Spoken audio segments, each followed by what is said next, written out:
Well, non-farm payroll report is out this morning.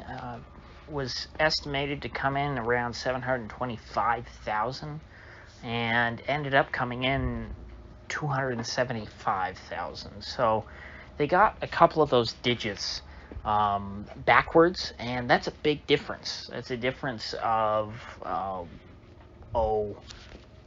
450,000 or so, or 500,000. I think it's 450. And so that's a big difference. That's a big miss. That is way less than half. It's like a third. But this shouldn't be too shocking to most people who are out here in the real economy, because if you know anyone who's been trying to hire recently, nobody is looking for work. There are help wanted signs everywhere still. I've been talking about this for a long time, and the problem has only gotten worse. There are, it seems, less people looking to work now. It seems like as people drop off and people, quit their jobs or lose them or whatever, people are not going back in. There are still more people, it seems, leaving, the labor force. And I forgot to check. I didn't look at the exact numbers for labor force participation rate, so don't quote me on that. That might not. I didn't look at what the exact labor force participation rate has been over the last couple of months. It's just something that just popped into my head now. But there certainly is no shortage of job openings for people to apply to if they want to go out and work.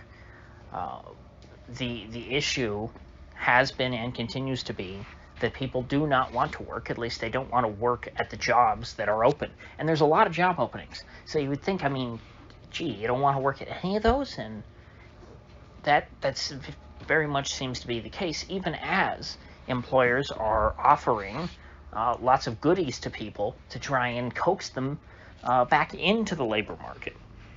And so you can interpret this, if you're in Washington, in one of two ways. Either, oh my gosh, the economy's weaker than we thought. We need more stimmies. We need a bigger stimulus bill. We need another $3.5 trillion, in fact, in government handouts to special interest groups in order to stimulate, in air quotes, our domestic economy. Or you can look at it as, gee, look at all these stimmy checks that the government has pumped out. Look what it's done to our labor market. It's disincentivized people from working. It's created inflation because people are just taking the government money and saying, you know what, I'd rather not work. I'll just take a handout and go and buy what I need at the store. And so no matter what your preconceived desire is, if you're in Washington, you can spin this in your favor. Joe Biden today came out and said, oh my gosh, look at this big jobs report miss. This is terrible. And it proves why we must pass more stimulus. I don't know if West Virginia Senator Joe Manchin, who I discussed yesterday, who recently yesterday wrote an op-ed talking about why he doesn't support the $3.5 trillion stimulus bill. But I warned, hey, this is not a guy who really believes in anything. He is worse than a weather vane. He vacillates back and forth, seemingly at random. And so there is a chance that they could try and use this jobs report and give him some personal goodies to try and coax him into voting for the bill. Although, if Manchin were to do that, he would pretty directly contradict a lot of what he said in that op-ed yesterday. Now, of course, I'm sure he didn't write the op-ed, but, the spirit of it is supposed to represent his actual beliefs. And if you are to take him at his word, Joe Manchin doesn't support more stimulus because he thinks that the stimulus is actually part of the problem. The stimulus is creating inflation. The stimulus is, disincentivizing people from working, because it's the same thing. If people have money to buy stuff, but they're producing less, you get inflation. You always have to look at the relationship between, okay, how much money is there in circulation and how many goods are available for purchase. If there are less goods being produced and there's more money in circulation, prices are going to go up. And that will continue to be the case until we have a change in direction. That is, until these stimmy bills cease permanently. And we go back to, it's hard to say that 2019 was a normal time, but it was relative to how things are now.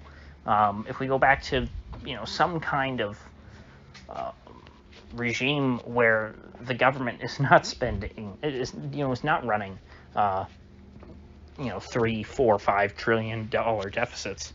If we can go back to having a, $1 or $2 trillion deficit, maybe then we could rein in inflation. And that, of course, is why authorities can label inflation as transitory, because it is transitory, because they're the ones causing it. As soon they can say, hey, we're not going to be causing inflation forever. We swear this is the last stimmy bill. But as things continue to deteriorate, and they feel like, oh, we got to spend more and more and more, well, that transitory inflation is going to, it's going to be transitioning for a bit longer before it's really out of our hair. So, needless to say, this jobs report is not a good indicator of what you would want to see at this time. Considering how many jobs are available, you would want to see a massive number of people being hired, because you would want those jobs to be filled. Instead, they're just being left empty. And what does that lead to? It leads to businesses not being able to run at maximum output. It leads to less production. It leads to businesses having to raise prices. Labor, as a result of government policy, and as it is quite scarce as a factor of production. And so therefore, every product that uses labor as an input, which would be almost every product, is going to necessarily go up in price. And so this is, in a way, what people would refer to as stagflation, because the economy is stagnating. There's less production. Things are, there's kind of a malaise. Businesses are business activities kind of tepid, in the sense that there's not a whole lot that they're producing, relative to the before time. And also, we've got a decent amount of inflation. Now, again, I don't think that there's any reason why any of this has to be permanent. It can end at any time, because there's a very specific set of conditions which, is making this stagflationary environment possible. And if those conditions, fade away, well, then so will the stagflation. If people can be coaxed back to work, if work becomes something that is more attractive to individuals than sitting at home, then you will see more people working. You will see the labor market hopefully swell, and you will see more production. In a healthy economy, money is earned through production rather than just being granted to you through printing. Now, one last thing, I guess, about the Fed. I was not here last week during Jackson Hole. I missed that, so I kind of skipped over it. At Jackson Hole, the Fed basically announced that, oh, yeah, we're looking at tapering now. Tapering is a real possibility. At the last meeting, Powell said he was talking about tapering. Well, now he's talking about tapering. So we've arrived at that stage. And tapering, for those of you who don't know, means that the Fed is going to go, plans on buying less bonds every month than they do now, which, gosh, I forgot the exact number. It's something in the hundreds of billions every month in bonds. Is it 120 billion? Don't quote me on that, but if I remember correctly, it's been a while since I talked about this. Well, rather than buying 120 billion a month, maybe one month they'll go and only buy 115 billion. And if things seem okay after that, well, then the Fed the next month might just buy 110 billion. And so, therefore, they're tapering their asset purchases. It's hard to say whether or not this will affect that. Because, again, this is not...